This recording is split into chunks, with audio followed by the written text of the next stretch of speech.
Well, I can't keep anything past you lot, can I?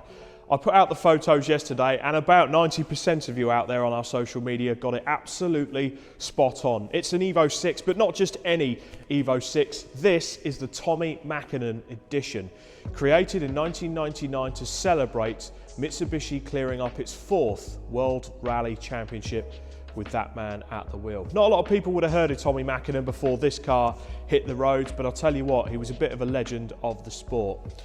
This one has got a few same features as the EVO 6, but it's also got some very different things as well, and we're going to talk you through it. Let's start with the front of the car. Obviously, the bonnet is a bit knackered on this. You won't be able to have the bonnet, but that very, very unique front bumper with the extra air dam and the aerodynamic features that's only for the Tommi Makkinen editions, that is up for grabs. These white alloys as well, the Enkei Alloy wheels, they look like they've just been refurbished. They're absolutely clean and crisp. Brembo 4-pot calipers on the front, Brembo single-pot calipers on the back. The brakes look like they've barely been used. This car was just parked up when a tree unfortunately decided it wanted to squash this one instead. The engine on this is a bit tweaked as well. The Tommi Makkinen editions, I'm told, had a slightly different exhaust manifold because it had a slightly different turbo. The turbo itself has got titanium componentry in it that came straight from the Group A rally cars that Rally Art built for the Mitsubishi World Rally team.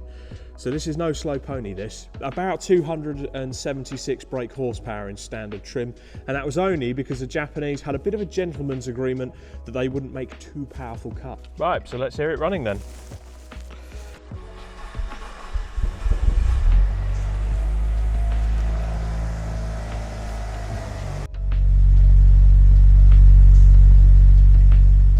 Obviously, I'm not going to give it a bootful because it was cold, but this has got everything working on it as it should. Like I said, it hasn't actually had an accident. A tree just fell on the top.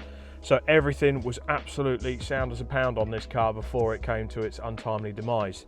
But it is a Cat B, a breaker. As you can see as well, the interior on this is absolutely pristine in terms of the seats. It's got the period Momo Mitsubishi steering wheel, the clocks and everything, the immobiliser system. And the other clever thing about these Makkinen editions is the suspension. It's about 10mm lower, and it's got something called active yaw control. It works with the 4-wheel drive system so that if you lose traction on one of the wheels, it sends a message to the differentials to then put extra power to the wheels that have got more grip. I hope you're with me. Don't make me get the whiteboard out. There's a lot on this car that came from the Group A rallying era, which is to be expected. This has got rallying pedigree. 4 championships Mitsubishi won, I'll keep saying that. Tommi Makkinen was actually quite the hero in the time, coming up against the likes of Colin McRae and Richard Burns, and he beat them at something they were very good at doing. So this car, give our sales team a call, ask for the Makkinen edition, they'll know exactly what you're on about, and get yourself some reclaimed fast parts off of this car today.